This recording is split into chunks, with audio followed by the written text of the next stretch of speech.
Everybody, we're back.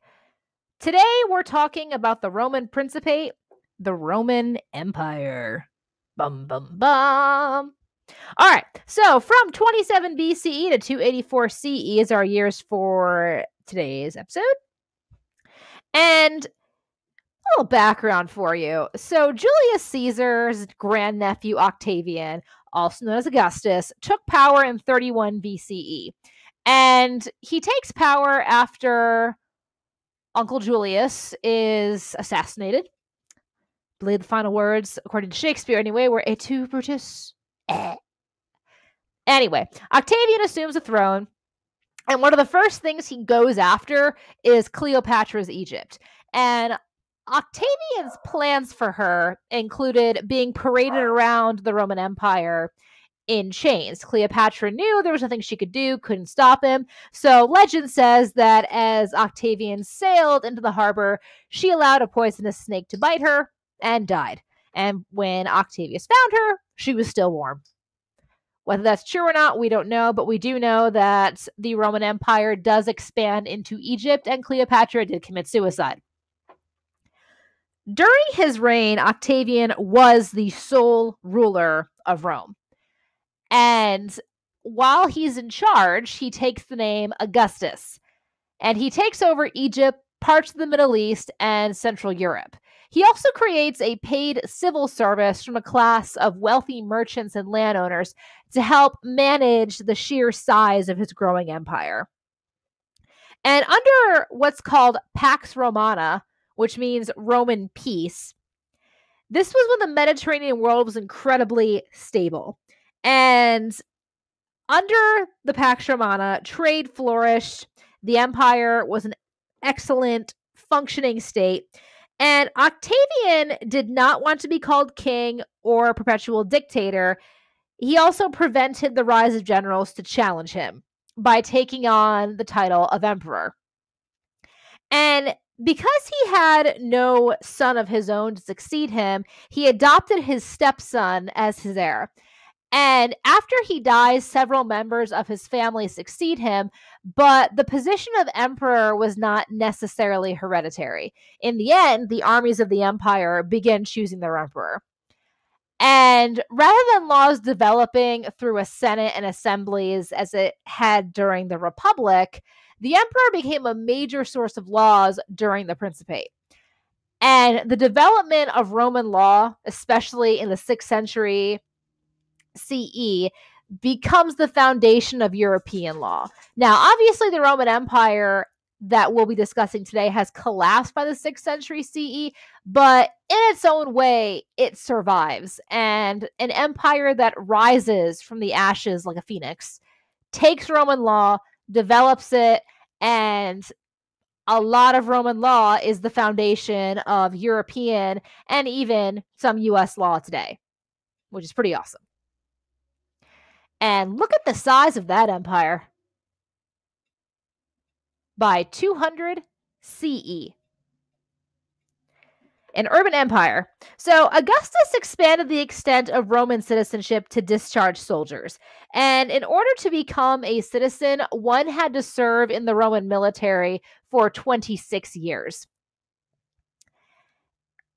Roman law changed and became more divided by social class, and the legal position of women also changed, which is pretty important. Towns imitated Rome in both urban planning and urban administration. A local elite who served the interests of Rome dominated the local councils. And in Rome, the study of geography was very popular in the empire because people were so curious as to what was involved in the empire, what lands were in the empire. Manufacture and trade, again, we're going back to the Pax Romana, flourished. Remember how we talked about the great farmland of Rome? Well, grain had to be imported to feed the giant city that is Rome. Rome and other Italian towns exported glass, metalwork, pottery, and other manufactured goods. In return for sending out the manufactured goods, agricultural goods are coming in to feed everybody. And again, the Chinese silk, Roman women can't get enough. If you are wealthy, you are wearing Chinese silk. It's better than the hot, itchy wool that is the alternative. In addition, Romans are also importing Indian and Arabian spices.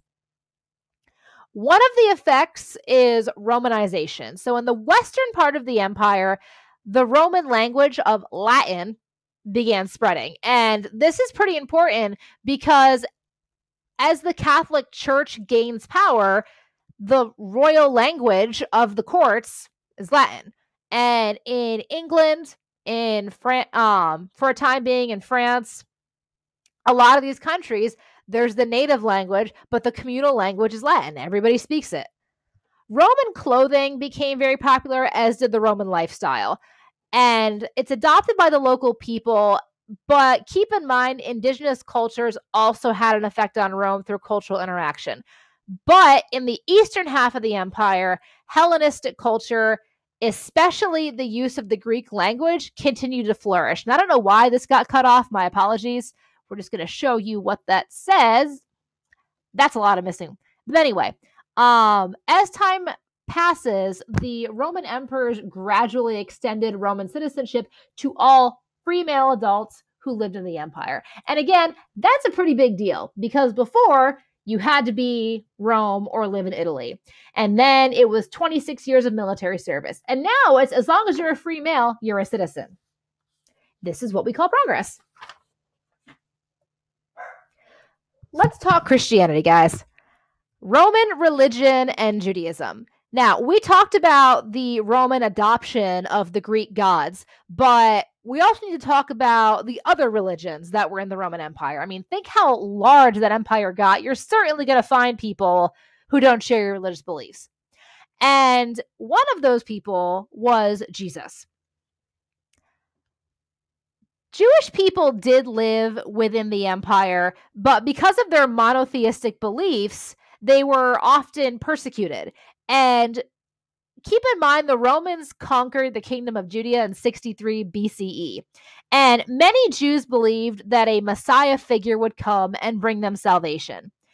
And nearly all of the records from before 100 CE about the life of Jesus were written by believers. His cousin John the Baptist baptized him around 26 CE, and he began preaching about 28-29 CE. And it's important to remember, I'm sure a lot of you already know this, that even though Jesus is associated with Christianity, he was in fact Jewish. And he sought to reform Jewish practices. And he began to scare the Roman officials because he was attracting a lot of followers. He wanted to reform civil and social abuses as well. But when he tried to reform Jewish religious practices, not working on the Sabbath, for example, Jewish authorities turned him over to the Roman governor Pontius Pilate for execution, and he was in fact crucified. And the Romans are the ones who really perfected the art of crucifixion. If you don't know exactly how one dies from that, it is not a pleasant way to die. Basically, as you're being crucified, you are either tied by the wrist or nailed through the wrist to a cross, and the pressure from being stretched out is too much for the heart or the lungs. So eventually the lungs will either collapse or the heart can just explode from all of that pressure. And it is not a quick process. It takes hours, if not days. The Christian faith tells us that 3 days after Jesus' death, some of his female disciples found his tomb empty, and he rose from the dead, began preaching again, and then within 40 days ascended into heaven. And early Christians had to reorganize their new church after the death of Jesus. In 38 CE, Paul of Tarsus converted from Judaism to Christianity, and he began to spread the word of the story of Jesus. And he was an Anatolian Jew that discovered that non-Jews were more receptive to the teachings of Jesus than Jews were. And he began targeting non-Jews to convert them to Christianity. And About 64 CE, both Paul and Peter had died in Rome, which is where Peter had led a Christian community. And in 66 BCE, Jews rebelled against Roman authorities, but in 70 CE, the Romans destroyed the Second Temple and many Jews left Jerusalem. And Rome replaced Jerusalem as the center of Christianity. The Christian religion continued to attract adherents in the first, second, and third centuries. There's really not that many records, though.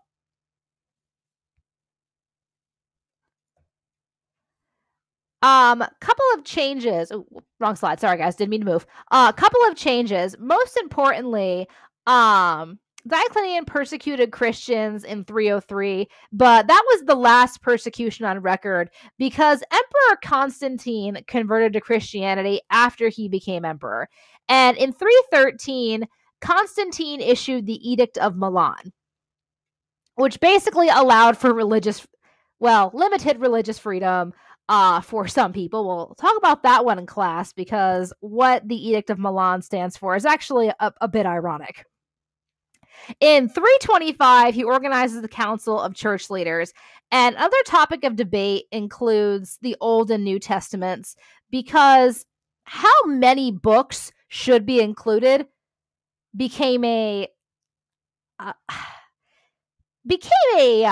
heated discussion, if you will, which also tells us that there may, and again, no way to prove, there may be some books that were left out.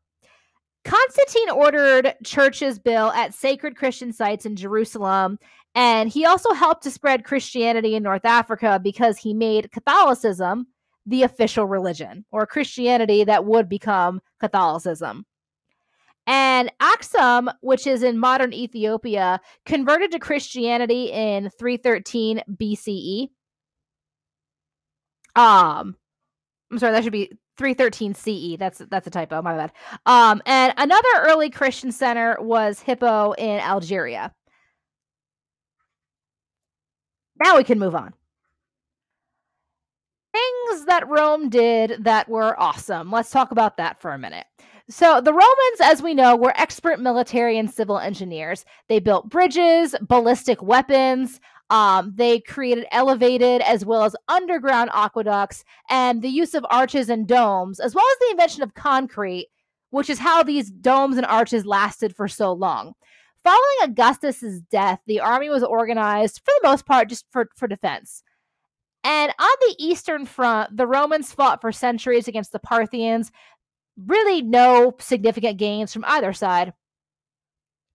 And as the empire progresses, there are a few issues. Rome's economy was undermined because the cost of defending the empire was so high.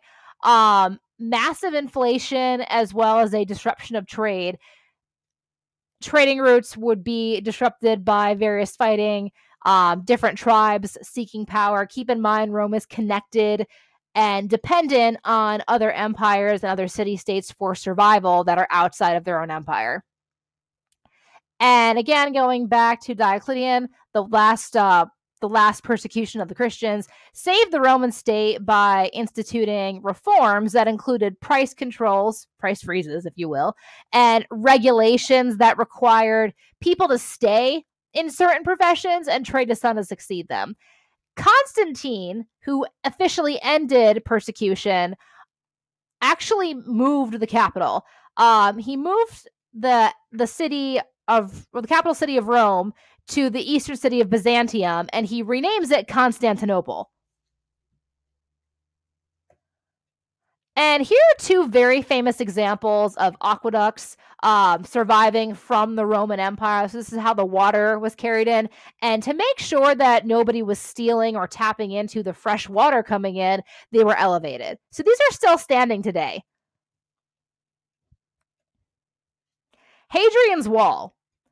There we go. Hadrian's Wall. Very famous because it's compared. Okay, there really is no comparison, but you can compare it to the Great Wall of China. It's not nearly as impressive. It has not stood the test of time, but it was built for the same reason, to keep out invaders. It also didn't work, much like the Great Wall of China. Hadrian's Wall, also, Hadrian's Wall it's in modern day England. There's actually some of it left, as you can see, but Hadrian's Wall, there's really not any of it left, just the foundation, because it was built out of wood, versus Hadrian's Wall. Well, that's irritating. Not now. Thank you. Hadrian's Wall was built to last. Okay, that's very irritating. My apologies, guys. All right, so the decline of the empire and loss of the western provinces. All good things have to come to an end, guys. That's not the right slide either. I am just a mess today. I apologize. After Constantine's death, the empire is divided, and co-rulers fought one another for control.